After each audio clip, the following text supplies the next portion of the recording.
Welcome everyone to our presentation tonight. I'm just going to give everyone a moment to make their way into the webinar and we will get things started momentarily. Thank you all so much for coming tonight.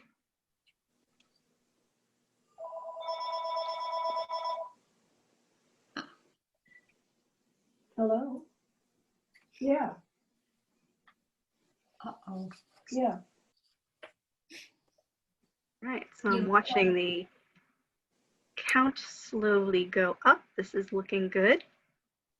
So we'll get things started, and as people trickle in, they will trickle in.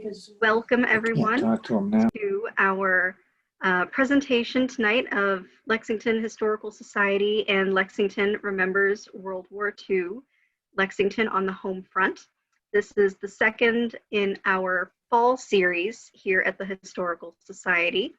Our final presentation will be in another month's time on October 22nd, a presentation about the Holocaust called We Shall Not Forget. There are still spots available for that, which you can sign up for on lexingtonhistory.org. For tonight's presentation, we have some Lexingtonians who lived through World War II here in the United States, and they're going to be sharing some stories with us about their experiences. And we'd like this to be a fun and interactive experience for all of us.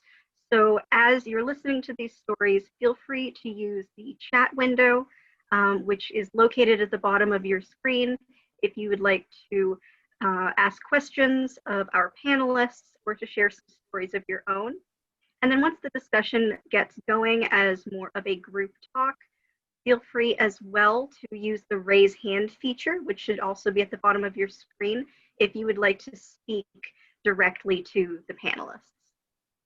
All right, so without further ado, I would like to introduce the mastermind behind Lexington Remembers World War II, George Gamoda, who you may know from Lexington Remembers World War I a couple of years ago. And he's going to explain a bit more about this committee that he's put together and what else they are going to be up to over the course of the fall. George, take it away. Yeah, thank you, Sarah. Good evening, ladies and gentlemen.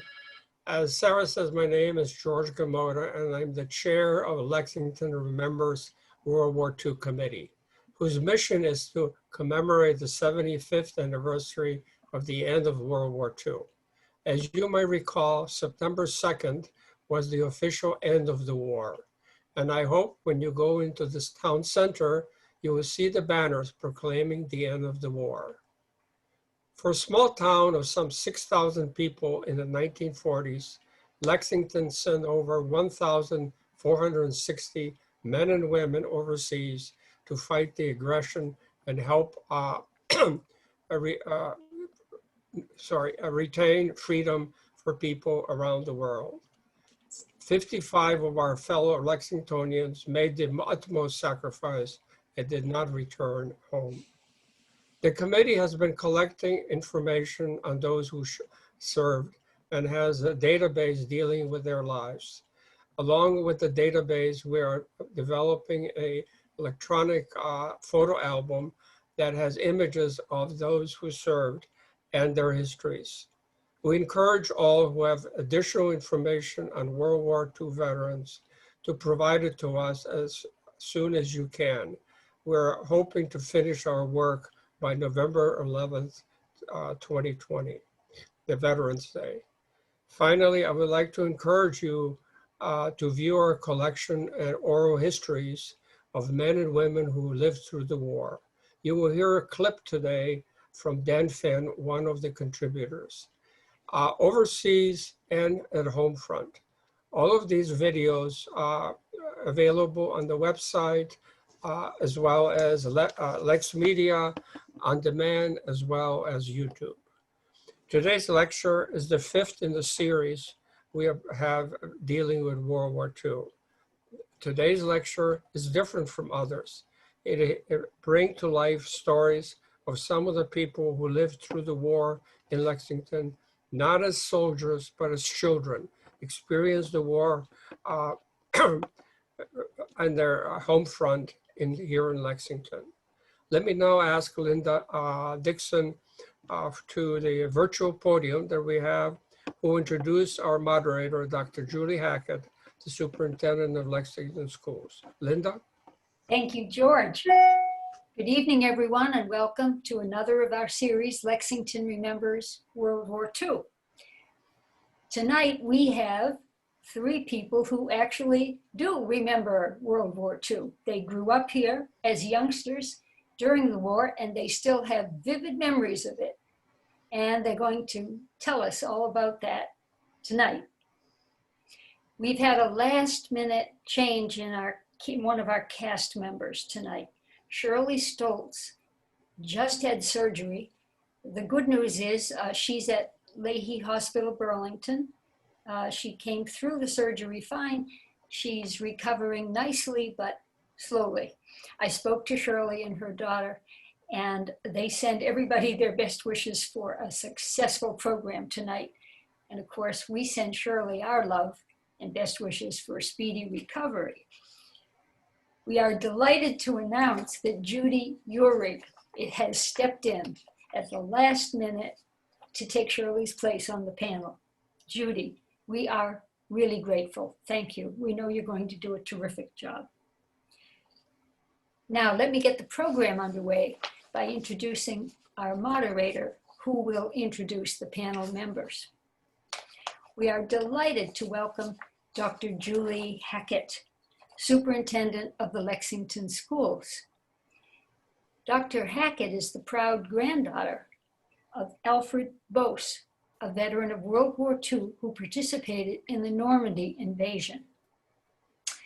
A graduate of the University of Maine with bachelor's, master's, and doctor's degrees, Dr. Hackett began her career in Maine 25 years ago as a teacher, dean of students, principal, and curriculum director.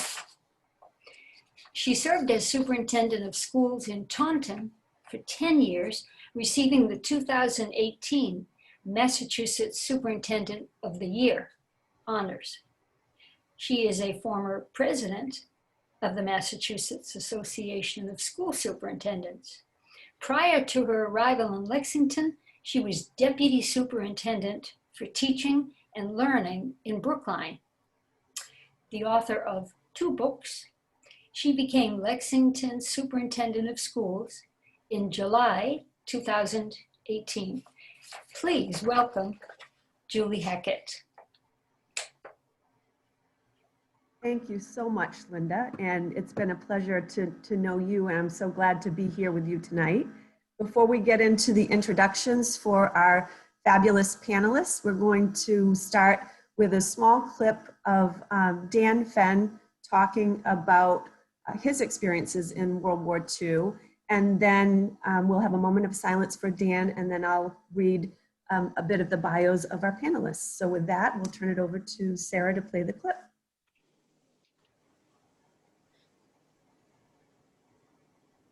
Quote, life is unfair in many ways, he said.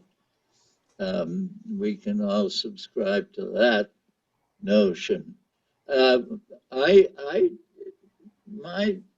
entry into the service was different, a little different from yours. Well, different in significant ways.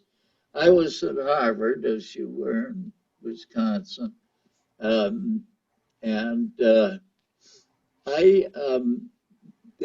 They had various programs. I was kind of interested in the Navy program, but I couldn't get into any of those because of my eyes that had gone when I was 12 years old. So there was something called the Enlisted Reserve Corps. And you went off and volunteered right after Pearl Harbor. I joined the Enlisted Reserve Corps, and that was an arrangement where you got sworn in, and then when they needed you, they'd call you to active duty. It was sort of a passive response. I didn't wait till I was drafted, but I figured okay, you guys, here I am when you're ready for me. And so I was called up. We were all called up. March 11, 1943. Went to Fort Devens, and much to my surprise, they said, since you enlisted, not the way you did, get right into it. I have to ask you why you did that. Um, they said, which branch would you like? And for some reason, I didn't know I was going to get asked even. I said Army Air Corps. And then they said, uh, what part? Well, I knew I couldn't fly because of the eyes, and I probably wouldn't have anyway. And as far as fixing planes are concerned, listen, I wasn't interested in that. I wasn't going to be any good at that. And I didn't know about the different parts of the Army Air Corps. So I said administration. Well, little did I know what that meant. But the long and short of it was that I went overseas on the SS John Jay out of Newport News, uh, Hampton Roads, I guess, in Virginia. Month trip across the ocean with convoy and all that stuff, and ended up in a B-24 base in southeastern Italy, doing nothing immortal or heroic, or nobody gave me any medals, and I didn't deserve any medals. Um, I was feeling very uncomfortable because most of my friends were officers and doing important stuff, you know. Our adjutant, who later became a judge in New York, said to me one day, Dan, he said, there's an opening for warrant officer in the Mediterranean Theater.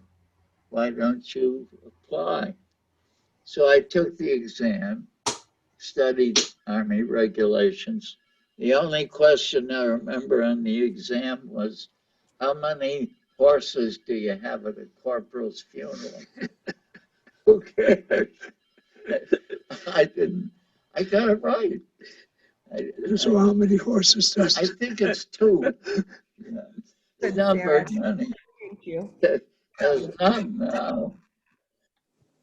The interview goes on. It's a really fantastic interview. If you haven't had a chance to watch it, you'll want to log on to the website that George mentioned in the opening remarks. But Dan Fenn mentions that he didn't get many medals or he wasn't a hero. He is most definitely a hero to us and to Lexington and many beyond Lexington. For those who may not know, Dan was the founding director of the John F. Kennedy Presidential Library and one of the last surviving senior members of President Kennedy's White House staff.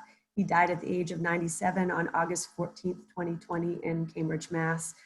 Just an incredible person. I was able to learn from Dan at the Harvard Kennedy School in the Senior Executive Program, and just an incredible human being. So we're going to take a moment of silence to honor Dan.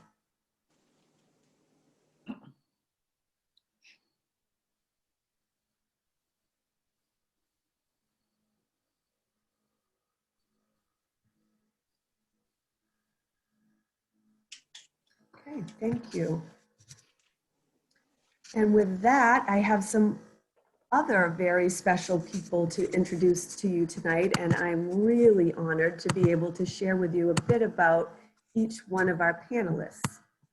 And what's going to happen in a moment after I introduce our panelists is that you'll hear from each one of them. They'll share some stories in very different ways.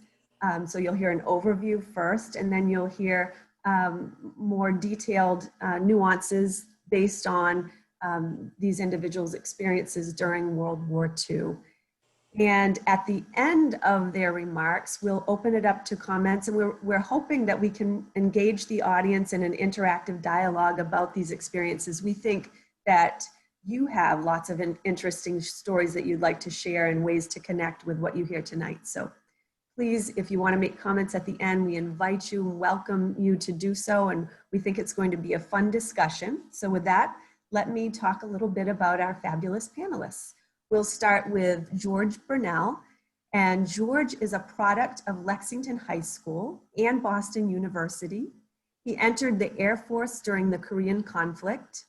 He then began a manufacturing career, becoming president of not one, but 4 different companies in the marine, aerospace, medical, and electronics industries. From 1983 to 1998, George was owner and CEO of 4 companies under the Icon Corporation umbrella in motion control, factory automation, 2D printing, electronic scales, and contract assembly. He continues to consult for Icon in transition management. Returning home to Lexington in 1977, George re-engaged with the community, becoming a town meeting member and chairing the Appropriations Committee and the Capital Expenditures Committee.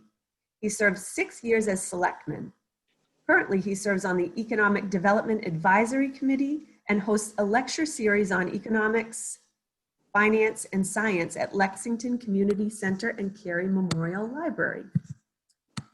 And next, we have Bill Mix.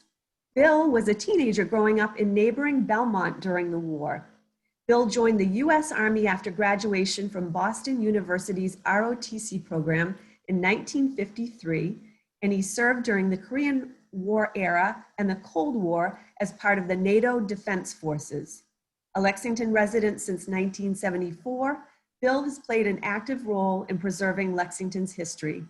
He is the past president of the Lexington Historical Society, past captain commanding of the Lexington Minutemen Company, and co-founder of the William Diamond Jr. Fife and Drums Corps. Bill's business career has centered around domestic and international logistics.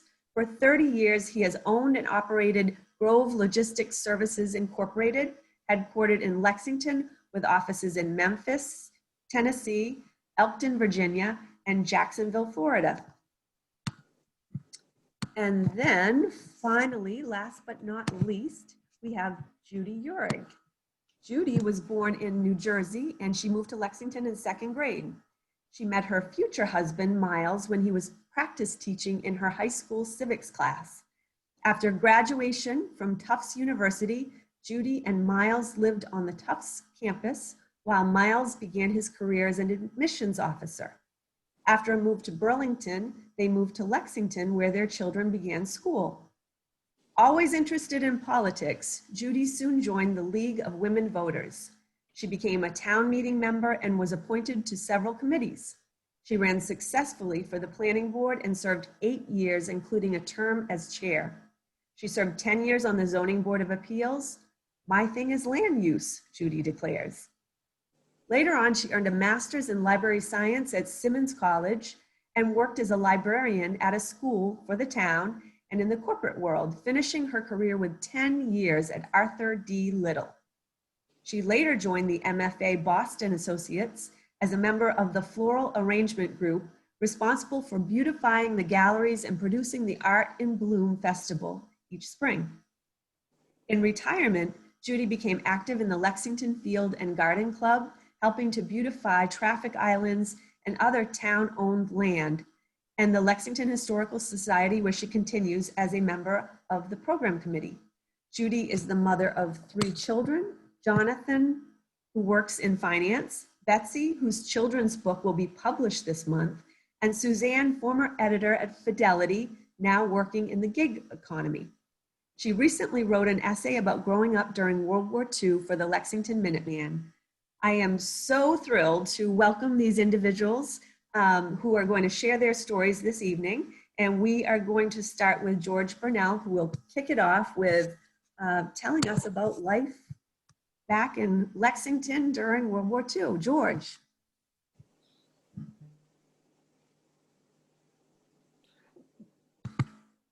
Whoops, George, you're on mute, so you have to click the mute button.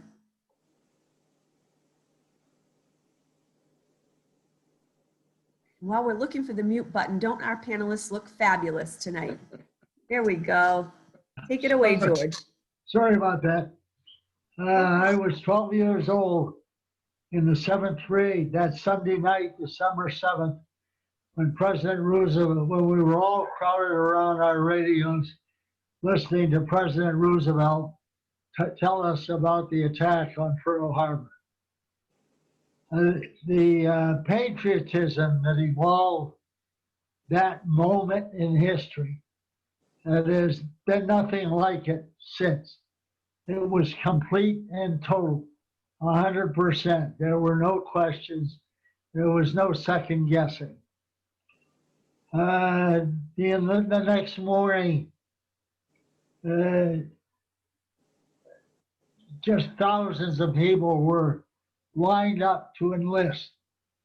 Lines would go around the block at the enlistment stations. There were more volunteers than there were training facilities. Up in Bedford, where Route 4 and 225 split, there's a gas station. There was a huge sign in the window, closed, gone hunting Japs, back soon. You could enlist in the Army Air Corps, Navy, Marines, Coast Guard. You enlisted in what you wanted, or you were drafted in what they needed.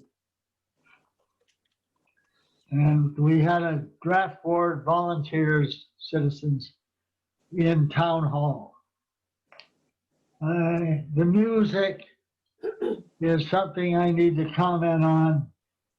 The one that really got in your bones was Remember Pearl Harbor. And the other one was God Bless America with Kate Smith. And every noontime, Kate Smith came on the radio. And by God, you just got pumped up again. Now we have a week's vacation in April. Everybody thinks that's got something to do with Patriots Day, but it doesn't. That's the week that you plant corn in New England. And that's a week off so that people can get the crops planted. So in April of 41, before the war hit, I had this job at 11 years old, planting the crops up at Schumacher's farm on the Lexington Bedford line.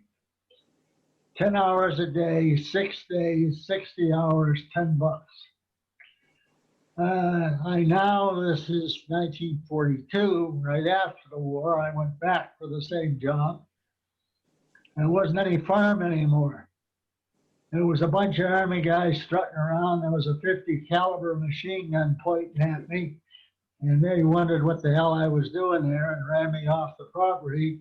They were in the process of building Hanscom Air Force Base. Now at that base, the planes came in here, and then the planes, that's where they got their radar, their bomb sights installed. Raytheon was making the radar. There were a couple of other companies up along the base that were doing the bomb sights and the navigation gear. The planes left here and went to New Hampshire, and that's where the Pease Air Force Base in Dover, and that's where the women pilots, female pilots, picked the planes up and ferried them from there to England. We also had Civil Air Patrol. There was a resident on Prospect Hill, and he flew a two-seater out of Hanscom for submarine surveillance. He took me with him one day.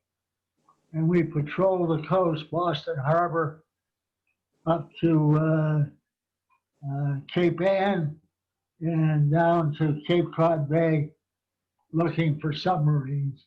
And I might tell you that there were submarines. They had to fill in between an island and a mainland in Winthrop so that the submarine didn't have access through two channels into the harbor. We had air wardens. And again, these are volunteers, residents. My father was the air warden in our neighborhood. You could not have a light showing in your house at night. So there were blackout curtains. And the tan shades that you mostly all have were replaced with black shades.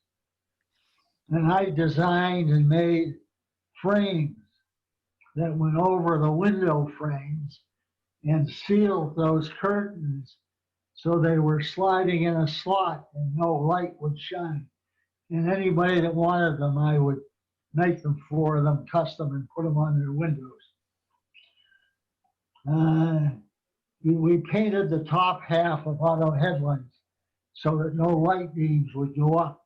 And you could not drive your car at night unless those headlights were painted, top half were painted black. It's against the law.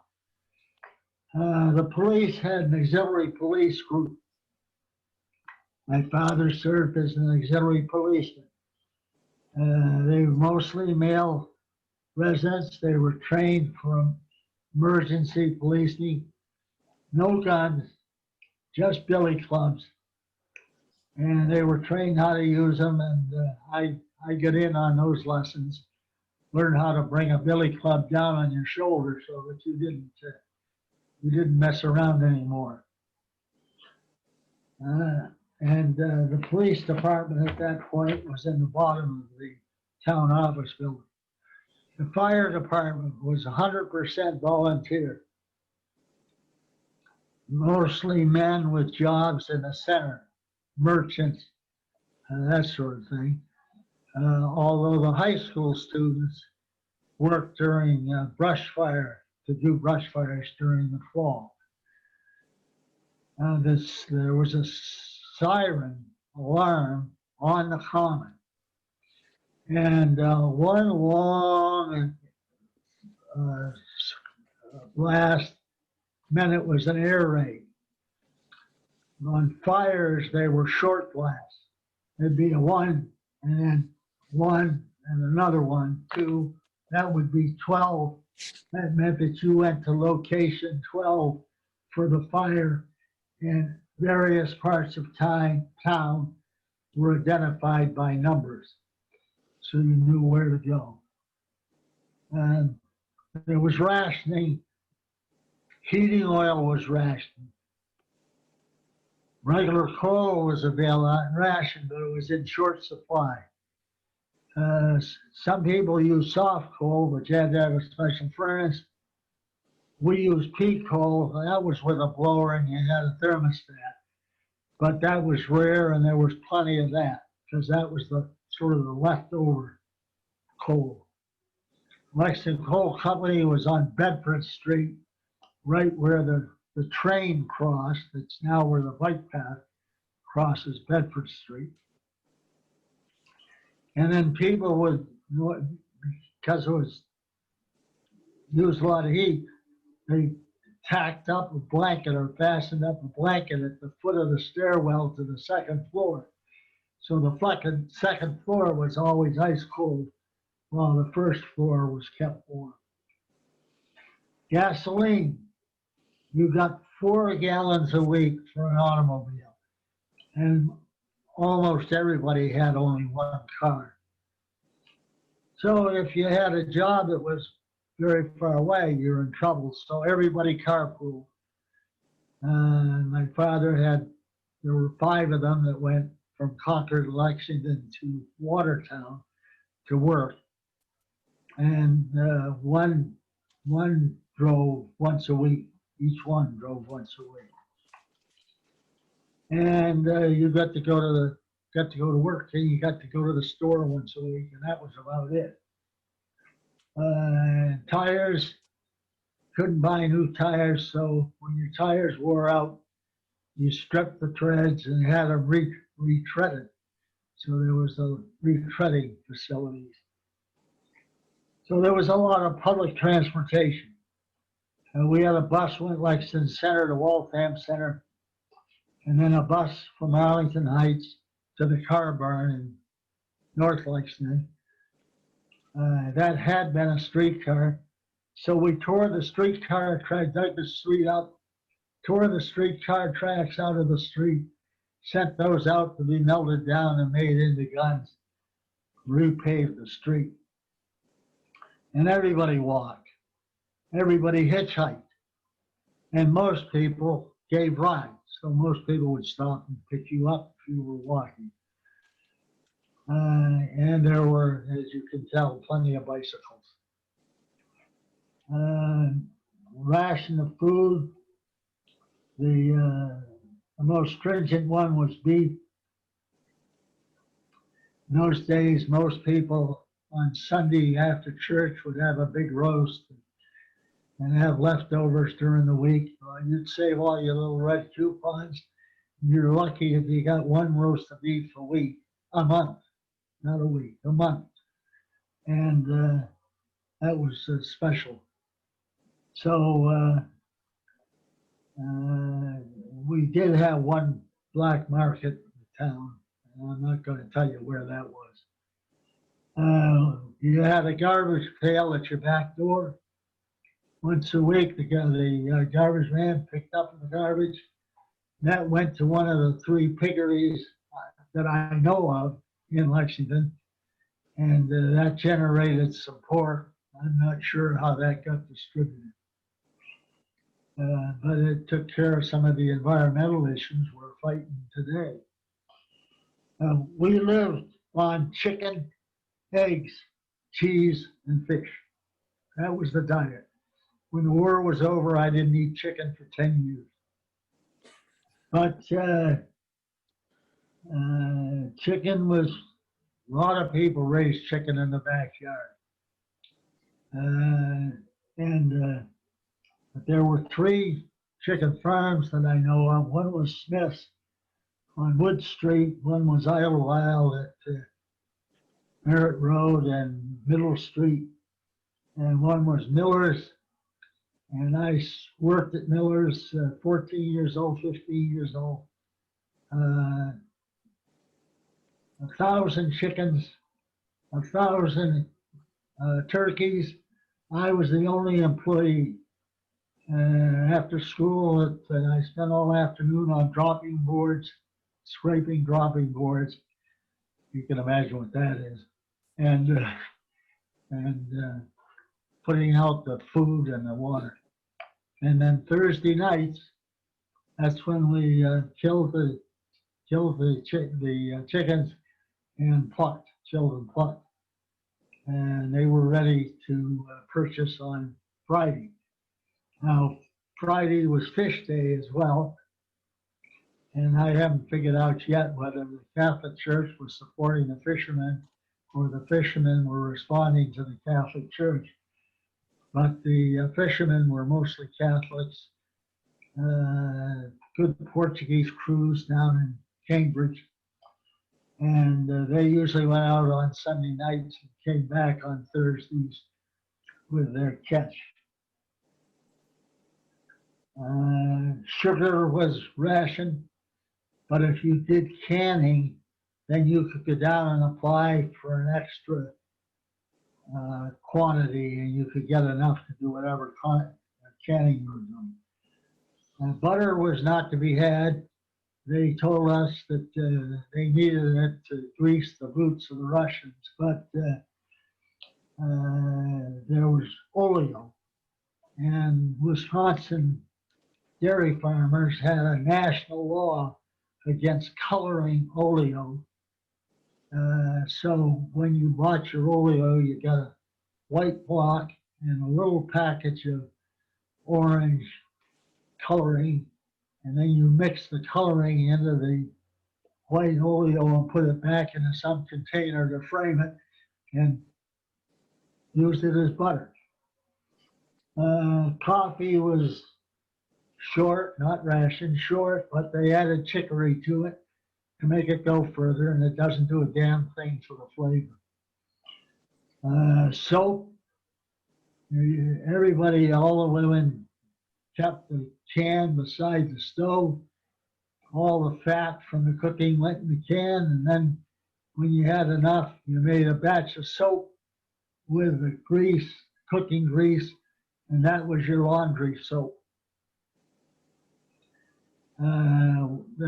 There was a lot of gum chewed in those days. It's a habit that's gone bye-bye, but it was pretty popular. So all of the little wrappers, you would strip a little bit of tin foil off from the paper on each of those individual gum stick wrappers, and you put the tin foil onto the ones previous until it got about the size of a softball.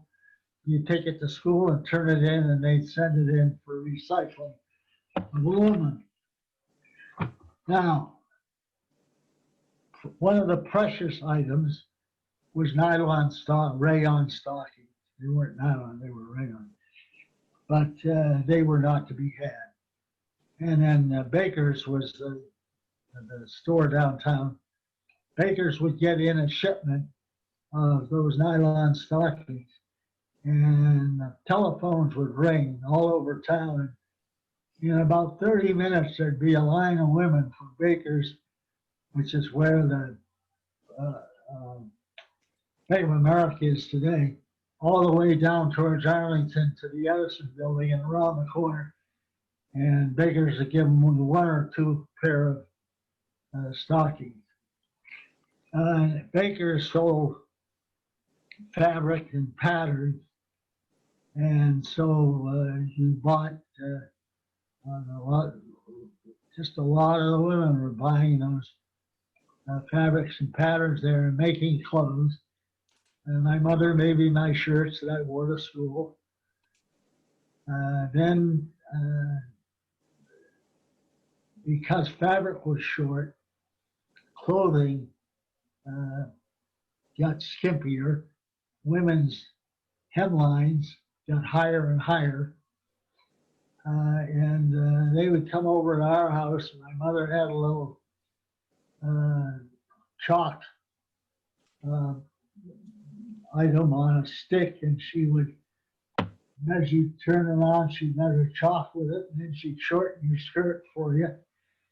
And that's how you stayed up to fashion.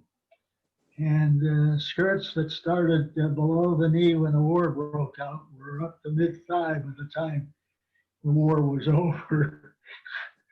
So, just the layout where the Bank of America is was the A&P. That was the grocery store, period. Next to that was the produce market. Then there was Baker's, and a Five and Dime, and Reed's Rexall. Across the street, coming back up, was a bowling alley, a diner, then a drugstore on the corner, Reedy's men's store, Mauger's meat market, Michelson shoes, the theater pharmacy. Across the street was Lawrence Hardware, a furniture store, Martin's drugstore on the corner at the depot. And then as you turn into the depot, there was a single gasoline pump. And that was owned and operated by the people that owned the furniture store that was on Mass Ave. And the last store in there was a bicycle shop. There were victory gardens everywhere. People were raising their own. If you wanted to eat good, and if you were trying to support the effort, victory gardens, mostly backyards, some front yards. Ours was at where Bridge School is today. And I would say that a victory garden in that kind of scenario was about the size of a Cape house, maybe 30 by 40 feet or something like that. And we grew everything you can imagine. There were a series of farms. Idlewild, well known for its corn. That was the one on Merritt Road, Middle Street. Sullivan's on Mass Ave, just before you get to 128. I know they had corn and spinach, boozes, and there were celery bogs in South Lexington. God, they were mucky and you ruin your boots.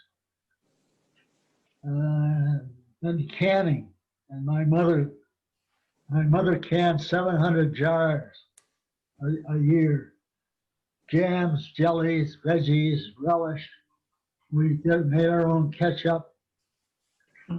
And they went in ball jars.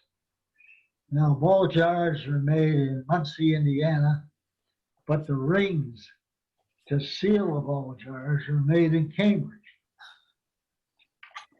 And that was the result of an effort in World War I to feed the troops in Europe during World War I.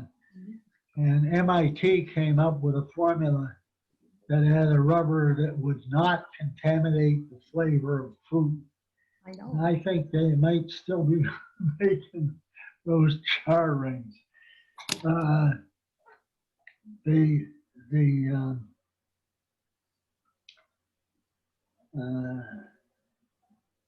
That is Boston woven hose. I don't know whether you remember that. That's what's now known as 1 Kendall Square, the Technology Center. And I had the pleasure of running that facility during the 70s. 29, I had 29 buildings down there. And I was forced into closing. We reclaimed rubber there. And we reclaimed it during the war. But I was forced into closing it by the environmental laws because of the odor, not because of anything else, just because of the odor. Anyway, that's a story for another day. The churches were very much involved, mostly women's clubs, women's groups, doing knitting, sewing, darning, care packages, family support. They were taking on all kinds of tasks for sending things overseas, as well as helping the families who were suffering from having lost one of their own. The Red Cross, my mother ran that. That was in the White House, or what we call the Hosmer House today, the house next to the police station. Their big activity was making bandages, and those were going to civilians in all the combat zones, like Britain. So they were taking care of the civilians. And they ran blood drives and family support. Schools were involved, engaged in this. If you're in elementary school, they had little looms, about 5 inches or 6 inches square. You'd make little squares. Elementary school kids would weave these squares, and then they'd go to the women who would sew them together and make Afghans. They went to Britain. In junior high school, I organized the assembly line in shop in junior high, wood shop. We made model aircraft for the U.S. Navy. And George, I want to jump in for a minute if I can and tell you that you are getting lots of positive feedback on the chat. So your stories are resonating with people already who are talking about, oh, that reminds me of when I used to save the tinfoil on the gum, and you know, all these kinds of stories. Your story reminded me of my grandfather's best friend. He was in World War II. He was a prisoner of war at Battle of the Bulge. And every time he smelled cabbage, he really couldn't stand it. And so you don't like chicken, and Louis didn't like cabbage. So just really powerful stories. And also I was thinking that it would be so fabulous to start every unit of study around World War II with your overview, because you give such a colorful picture of what it was like back then. And I want to have Bill jump in if I can. Bill has some interesting stories to tell too. And Bill, if I remember correctly, Bill, you were quite the entrepreneur back in those days. So I think you have some stories to share about that. Do you want to jump right in? Okay. I was 9.5 when war was declared.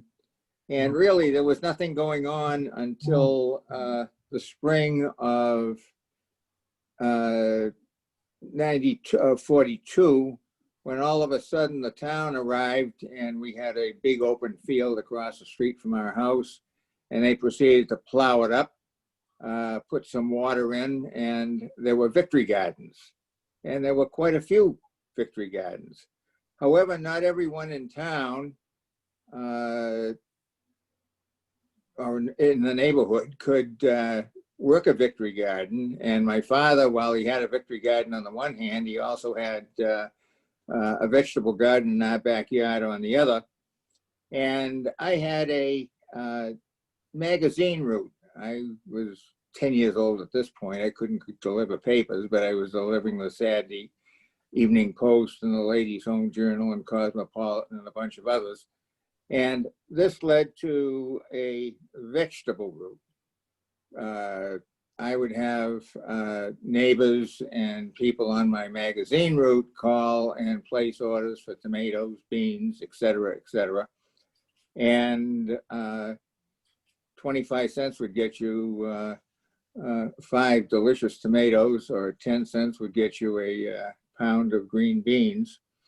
And with that money, I would buy 10-cent and 25-cent war bond stamps. When accumulated $18.75, I could turn that book in and get a $25 bond. The $25 wasn't given to me until 10 years after I turned the book in.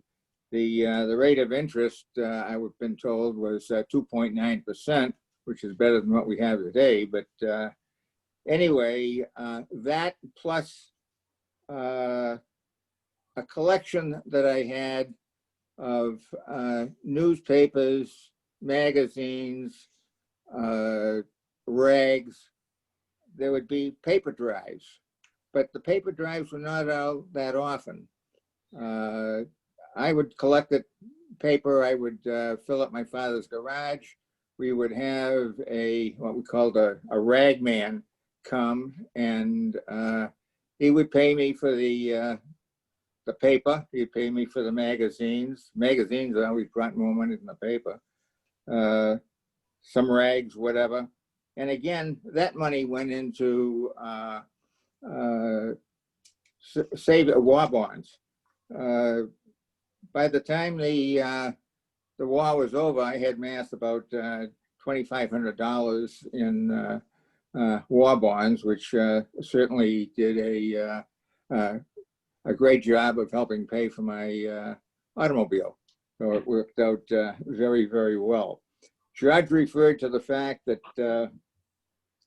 gas was rationed and you had 4 gallons per mile. Well, to stretch that, my father, if there was a downhill run with an automobile, like coming down Massachusetts Avenue from Concord Hill, he would shut the engine off.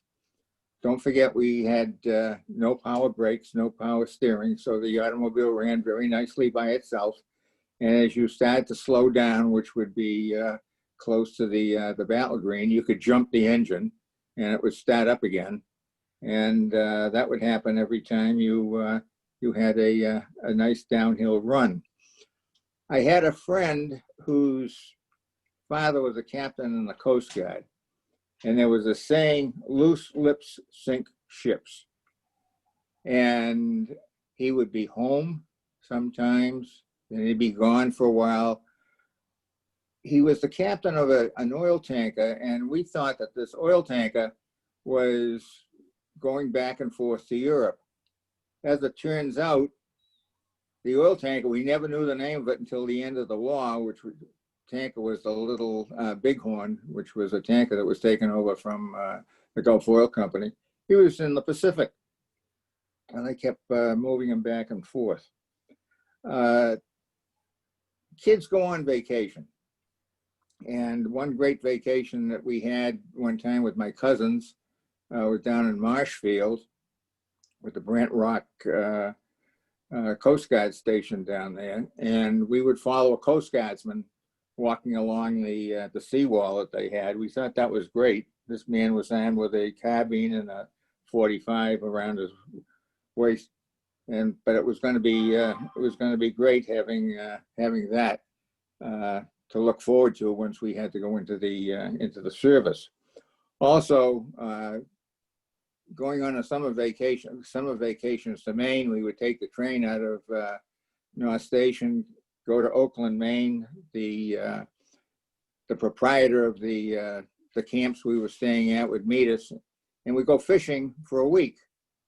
However, there wasn't enough gas to go around, so that every 4 boats had one outboard motor. Well, you'd go fishing every day. It would be you with the motor today, I with the motor tomorrow, and somebody else the next day. So they would tow you out to where you wanted to fish. If you wanted to move around, you just rode. And if you wanted to go home before you were going to get picked up, you rode home. So that was how we spent our summer vacations. Of course, George referred to a scrap metal drive, or drives was scrap metal was one, and you had to have toys to play with. My brother was given a toy pistol, and it really looked nice. He got upset one day, and for whatever good reason, he broke it over my knee. He cried. The more he cried, I laughed. But the funny part about this is I don't know how they made it. It was sawdust that they scraped up from wherever, molded it with glue, and that was the toy pistol. If anybody knows where I could get one of those today, I'd really appreciate it. I'd like to return it to them. Also, we had kids my age, radio programs that we used to listen to. And it was really super good. Usually Monday through Friday at 5 o'clock, we'd have the Adventures of Superman. At 5:15 to 5:30, there'd be Don Wilson of the US Navy. Then the program of programs almost would be 5:30 to 5:45 with Jack Armstrong, the All-American Boy. And not to say the least, from 5:45 to 6 o'clock would be Tom Mix and the Ralston Straight Shooters. Now, radio, of course, was a big thing, and at 5 o'clock on a Sunday afternoon, my mother absolutely had to be at the radio to listen to a yodeler.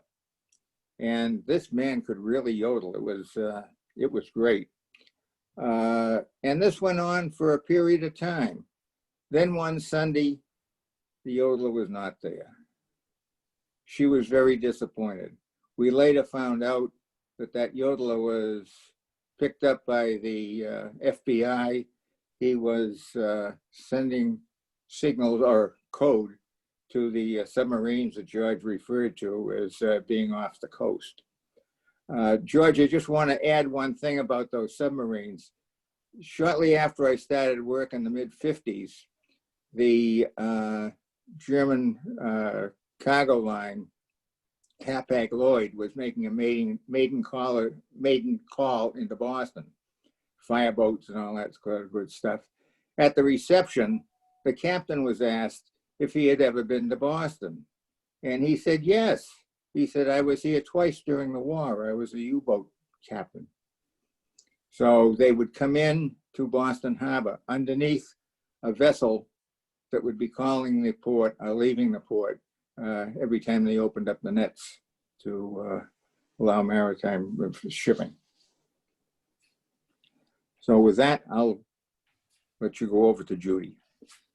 Well, thank you for sharing those stories, and I'm quite certain that nobody's shared a yodeling spy story yet. So you heard it here, people, from Bill Mix. I love the story about the toy gun too, just disintegrating, and can see brothers getting into it over, over the toys. And it sounds like you were really quite thrifty and creative, Bill, and did a lot of great work about saving things and making sure that you were able to get the rations. I remember you shared also in some of our practice sessions how you saved up for meat, like George had mentioned too, which is really interesting.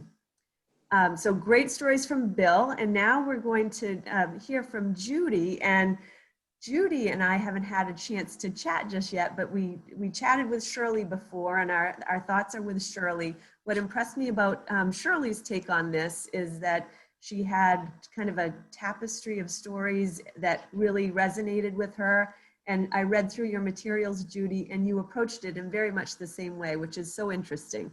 So we would love to hear about your thoughts and connections during World War II times. Okay. Want to jump right in? Sure. Shirley is a wonderful storyteller, and I wish she were here doing this because she is such a great storyteller. I, on the other hand, was a child, literally, and so I have very different, not different memories, but certainly different takes on them than the two gentlemen ahead of me, because they were older and more obviously aware of what was going on. But I'll tell you what I wrote in the article for the Minuteman, and I'll basically paraphrase that, because that kind of sums it up, and it's a lot of snippets. That's the best way I can describe it. But my family was very serious about this. And the first thing I knew about the fact that there was a problem was I was at my grandmother's house, and I was making noise, I guess. And she said, "You've got to be quiet. We're listening to the radio. There are people in Poland who are being taken over, and we are going to be in a war, and children's fathers will be killed." Well, okay. So that was my introduction. And I later asked my father, "What is war?" I had no idea. And he explained it in great detail, which of course I have forgotten. And all I knew was that it was serious. That was what I got out of what he said. And indeed it was. The next experience I can remember was visiting with an aunt and uncle on a Sunday afternoon, and they were listening to the radio, and that was when the president got on and said that the Japanese had attacked Pearl Harbor. And everybody, of course, was just devastated. And so that was the beginning of the war to me on Fallen Hill. But remember, you're a young child and you just don't understand a lot. So that's why my story here is full of snippets. We were kids. We played. had a lot of fun. It's school. We did what kids did in school. But I do recall coming home one day or being sent home. I don't remember that because there was a plane overhead. There were never any planes in the sky.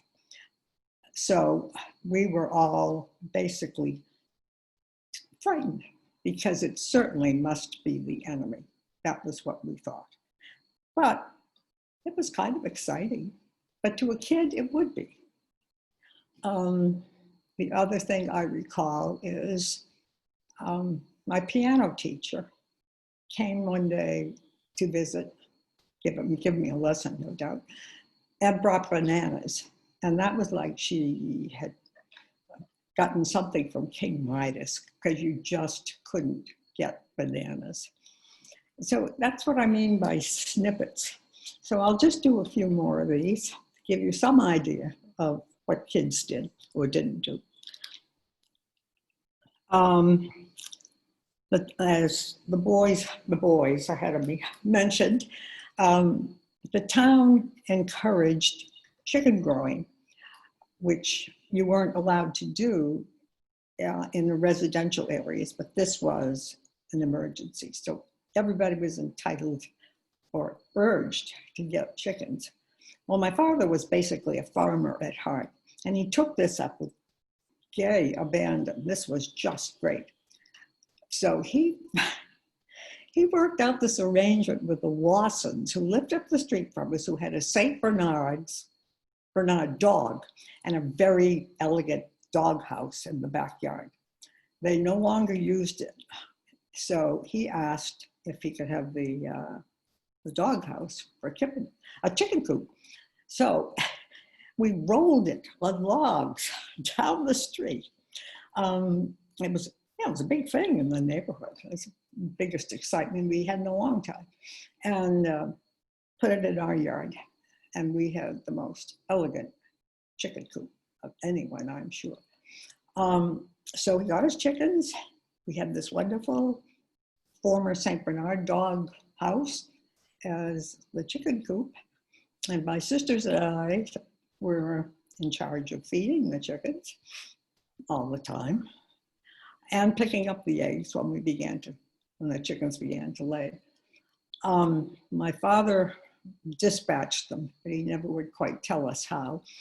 And my mother's job was, and this was a terrible job, I would never want to do this. She singed the chickens with all the pin feathers that they had in them and prepared them for dinner on Sunday. So we all had our part of the chicken raising. The guys ahead of me also mentioned the Victory Gardens. Now, Judge Cotton, who was a personage in Lexington, had a farm on Merritt Road, and he donated his backyard, side yard, which was very large, with different plots for anyone who would like them for a Victory Garden. So we had a Victory Garden. And we had the usual things, the beans and tomatoes, and we had a lot of potatoes.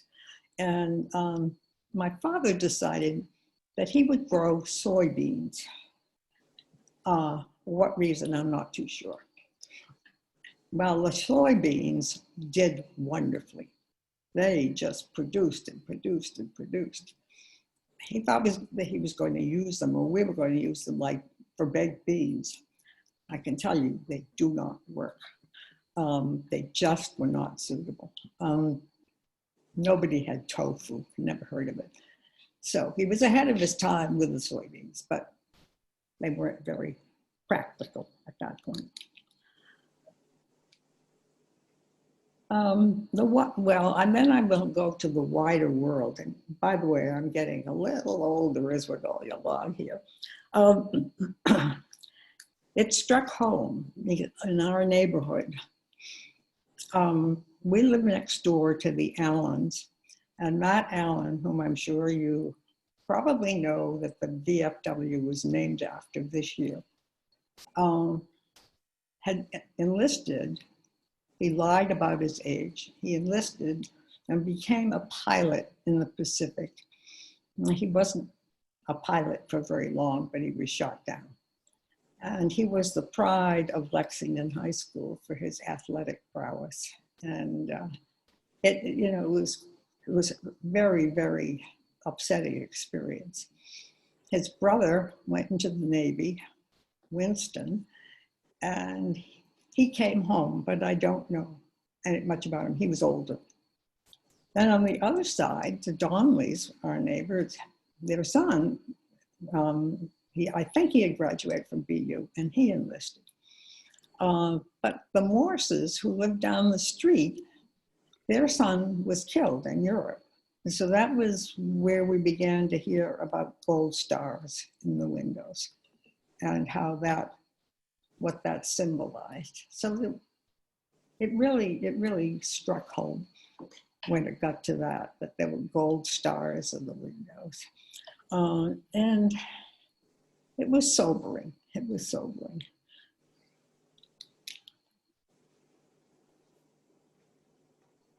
We were growing up slowly, but we were used to no gas or sugar. It's just the way it was.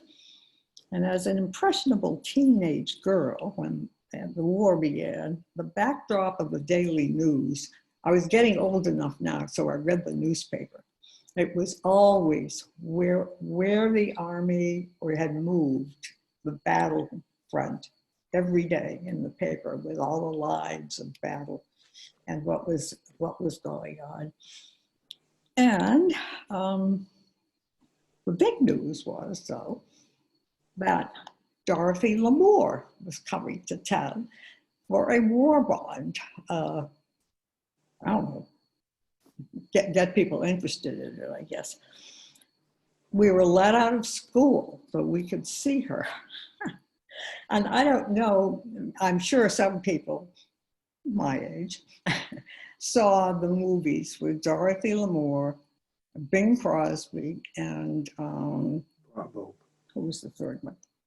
Bob Hope. Yeah, the three of them. And so she was an entity. So she's sitting in this convertible, waving away as she would. She looked just like she looked in the movies. And I was very impressed. But when I look back on that, that was kind of the end of childhood. And then I was into Dorothy Lamour, for heaven's sakes. And the rest is, I lived the history as everyone did. But childhood was gone by that time. So, I'm going to try this. I don't know if it's going to work.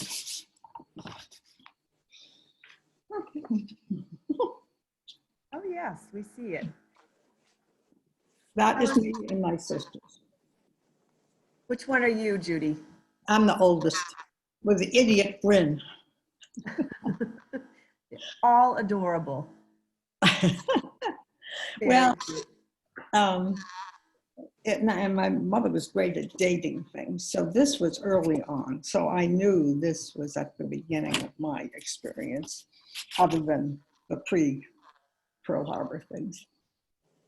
I love the way you told your story through snippets, because that is how a child experiences the world. And I think it's really important for us to know that it was not seamless. It's, you remember and recollect different stories and different moments in time, which is very real. So at this point in time, you all, by the way, have many comments in the chats just rolling in. So as each one of you spoke, people were really connecting with what you said. And we want to give our audience members a chance to kind of join us in this conversation. So if anybody is interested in sharing a story of your own, you could raise your hand with the hand raising feature. Sarah, do you want to describe to people how they can do that, in case they don't know how to do the hand raising? Sure, so that should show up around the bottom of your screen. And I see that Esther has already figured it out. So if you are interested, you can kind of see what that looks like, or you should be able to, on the side of your screen in that sort of chat window. You'll see a couple little hands raised. So I'm going to go ahead and allow you to talk if you would like to say a few words. Hi, Esther. There we go. Ask to unmute. So I think I should be able to turn that.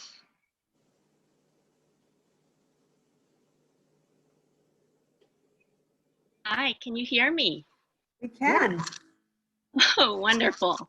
Did you want the camera on or off? Whatever you're comfortable with. Okay, Just so we you can. know, we are recording this for future use, if that makes a difference to you. Oh, that's all right. That's all right. Okay. So I haven't figured out how to turn the camera on from here because I don't see it. That's okay. If you I'm want not sure to. that's something that I can do from my end, unfortunately. Okay. So I would. Yeah. Do you want to just share what That you're thinking doesn't about? matter. You don't have to have Okay. it. Oh, good. Okay. So, yes, my name is Esther Hu. Good evening, fellow Lexingtonians. I'm a Lexington resident here and serving on the Boston University faculty. So I was just thrilled to hear the childhood stories of George and Bill, and also Judy. And I wanted to share that I'm also the proud granddaughter of a military man. In fact, the 4-star Chinese nationalist general who received the Commander's Legion of Merit in 1945 from President Truman for his military contributions after Allied victory. He had commanded 500,000 Chinese troops in the Pacific War theater. And so I'm just thrilled tonight as the granddaughter of someone who has served for the cause of freedom and democracy to be here to join you all. Thank you. So much, Esther, and congratulations to you and to your grandfather. It's wonderful to hear those stories. Do we have others who would like to chime in? Esther did a great job kicking us off into the guest section of this program. Would anyone else like to comment? Hopefully everyone has been able to see the chat window on the side as well. If you haven't seen it yet, you might have to click a link at the bottom of your screen as well. But Anne O'Neill has been sharing a lot of really fun stories, including all the different types of fruit that you couldn't get from overseas, which is really great. Do you want to read a few out of the chat, Sarah? Yeah, so the last one was intriguing. She said, around 1944, my sister and I had saved up enough money to buy a banana split at the pharmacy in Somerville near the Capitol Theater, but they couldn't serve us because there were no bananas in the country due to United Fruit not being able to ship across the Atlantic. All the bananas were at Judy's house, that's why. Yeah. Right? That's a great story. That's something that, comes to mind when I was learning about World War II as a child. Something that would come up where, people would make substitutions for things. I think we talked at one point about how people were so upset about having to use margarine instead of butter that they would put food coloring in it. So people are resilient and they do love their food. They are. How about Bill, George, Judy, anything that you heard that you want to react to from one another? Julie, Yes. oleo was absolutely horrible. I mean, the flavor of that. And while I was preparing for this, I said, who invented oleo? And lo and behold, it goes back to the time of Napoleon III. And he was trying to come up with a an inexpensive substitute for butter. So that's the origin of what we suffered through with World War II. We know who to blame it on now. That's Right. And we have Ann O'Neill with her hand raised. Hi, Ann. Would you like to come on in? Already shared some wonderful stories. We'd love to hear some more.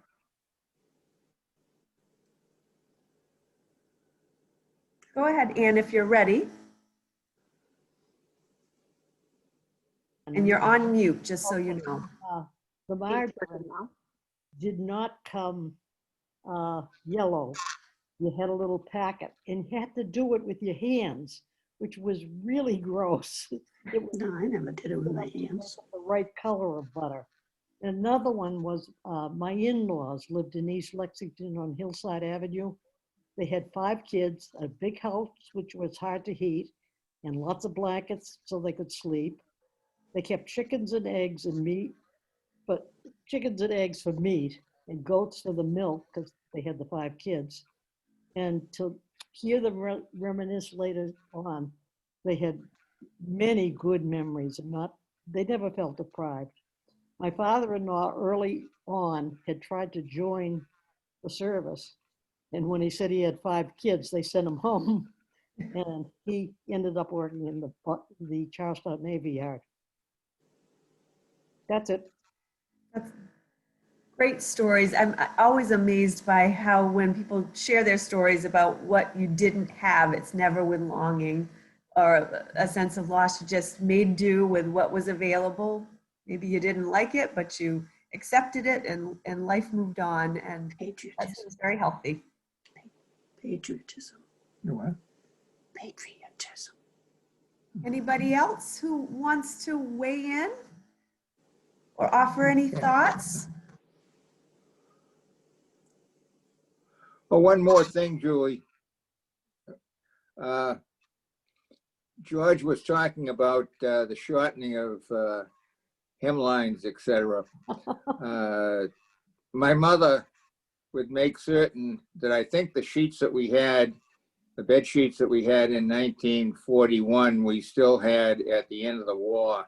As they would wear out, she would cut out a section with the sewing machine, do some patchwork, and we kept the bed linens going that way.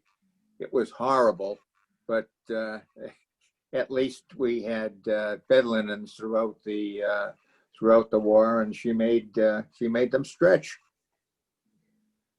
I think George had the corner of the market on the fashion wear for the ladies back in the day. So short hemlines and lining up around the corners for nylons, and definitely hard times. And Bill, you mentioned the problems with the cars. Rebecca's wondering if anyone has any good stories about just how much walking everyone had to do back then because no one could get gas.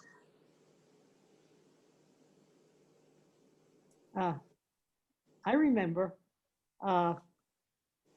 when I was a kid in Somerville, there were 2 cars, 2 people on the street owned a car during the war.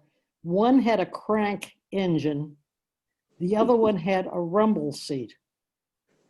That goes a way back. That's it. Love to have one of those today. Yeah. I think, George, you were saying before that, I think it was you who said in previous conversations that your mother couldn't work because she didn't have the gas to get to the work site. Is that right? No. Maybe it was Bill. Is that you, Bill? No. No, but I will, that was an issue that, let me tell you that the women filled in all the jobs. I don't care what it is. And they worked they volunteered, they worked in offices, they worked in hospitals and factories, places like Raytheon, Hood Rubber, and the 8,000 women at Hood Rubber Company in Watertown making footwear for the military and civilian both. The Watertown Arsenal, Four River Shipyard, they were welders. Charlestown Navy Yard, both on the ships and in the hospital. GE Lynn, there were a lot of industry around here, and women were taking all those jobs. Now, you couldn't work at GE Lynn unless you could get there and get home, or unless you moved. So that limited where they would work. My mother didn't work because my father wouldn't let her. And that was a social issue in those days, because if she worked, that meant he couldn't support his family. Okay? And hopefully you're happy, all the women are happy that they now have an opportunity to go to work and we can stay home and cook. Most days we're happy, I think, if I can speak for women. And I happen to know that your mother became one of I think the first female school committee member in Lexington. Isn't that right? I don't know that, but it wouldn't surprise me. Your mother? I thought you told me that story. Maybe was it the school committee? Not that one. Different mother. Okay. I have a bunch of them, but that isn't one. Okay. But she was very active in town affairs and many organizations, including the schools. Maybe it was the building of the high school, George. Was that it? Yeah. Yeah. Okay. All right. Yeah, she was chairman of that committee. Okay, that's what it was. That's what I would just let me just finish. Take me a minute. You know, if you were 5 to 13, you were a paper boy. Or had odd jobs. When you got 14, got a work permit, you could work in the stores or the restaurants. At 15, you could join the Merchant Marine and die at sea. When you were 16 and had a license, you could have any of the adult jobs. And when you were 18, you went in the military.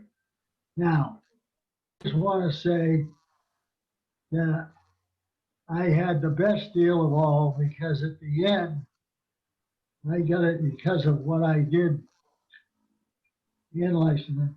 A Lexington family hired me to become a fishing guide on the Rangeley Lakes in Maine, because all the fishing guys were fighting the war. So I got to be a fishing guide, and that's where I was when the war ended.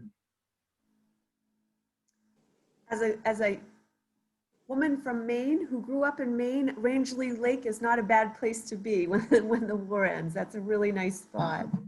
That was a great experience. I'll bet, and I bet you were fantastic.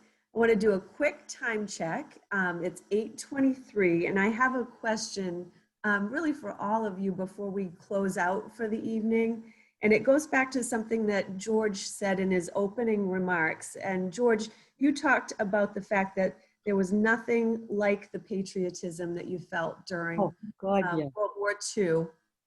And it strikes me that there was a common enemy. So, you know, the patriotism was perhaps easier to sort of rally because of that common enemy. But I'm thinking also about the times that we're in, and we have a common enemy in the pandemic. It's a very unusual time in most of our lives, probably not your lives. But it strikes me that the patriotism, or this feeling, or this sense of we're all in this together against this virus, isn't always there in the way that you talk about patriotism during a very challenging time. So I'm wondering if you have advice for us or thoughts about why that may be so and how we might get better?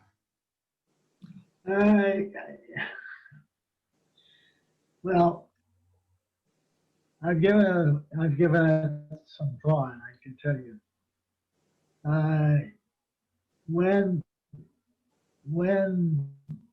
we were attacked, we were no warning, sneak attack. It was easy for everybody to have a common enemy. The pandemic has erupted in a period in our history that is very controversial. And we have been spending the last 3-4 years in a very acid environment. And in the pandemic, there is a division of how to address it, how to approach it, how to deal with it. And there is no way to have everybody pulling on the oar at the same time when the toxin's not giving clear signals. Bill will tell you what it's like to be in a boat when nobody knows when to pull on the oar. And that's the situation we're in today politically. So, no, it's going to be a long cure for this country to come back together and have a common purpose. I agree completely with George. And it's the problem now is the fact that there is a segment of the population that isn't totally aware that we've been attacked by a virus, whereas the war, everybody in the country knew they had been attacked. And it's, so we just are together, and it's pitiful because we should be. I agree with that too, Annie. How about Judy or Bill? Anything you want to add to that? Well, George is right. When indeed everybody pulls together, the boat goes along very smoothly. When somebody is not sharing the load or pulling their weight, it doesn't move and the boat rocks and you have a lot of problems. And we have a lot of problems today. Absolutely. Judy, would you like to add anything? Well, I'm a political junkie, so you don't want to get me started. Let's just say, let's hope things change. And I love the bubble we live in. Our bubble. Actually, since we started having these chats and preparing for this conversation, I've thought a lot about this particular challenge and this, just my, this desire for unified purpose and patriotism, and just doing your part and not worrying about what other people are doing, and all of us pitching in. And actually shared that with the staff as we were talking about back to school planning, and shared our conversations and talked about George's time period of, the blackouts of the lights and the curtains and so forth, and really tried to communicate to staff that somehow getting to that would be just a really worthy goal on behalf of the kids that we serve. So I just want to end the comments tonight by telling you all that you inspire me so much as a leader in the community. And I think we can learn so much from you. And I have learned so much from you already. I know the community who has joined us tonight certainly has. And thank you so much for your powerful stories. Thank you for sharing your time and your intellect and your wit and your expertise. And I just wish you all the best, and thank you for having me facilitate. Linda, thanks so much for inviting me. This has been terrific. And with that, closing remarks from anybody else before we sign off? Thank you very much. Thanks, Anne. Everyone for participating tonight. Hey, do you hear that? So that's Kate Smith singing God Bless America in the background. And I think George told Alexa to do it, which is awesome. Good job, George. Good night. You're all terrific. Thank you so, so much. All right. Bye.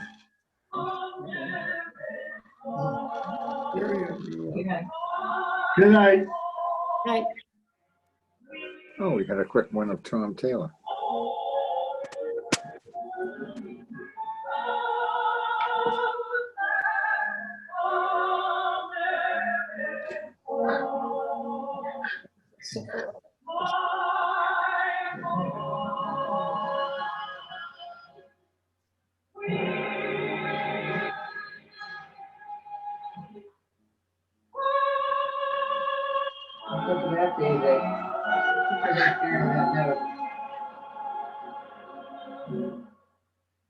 Good night, everybody. You did a good job there. Yours was very good. It's just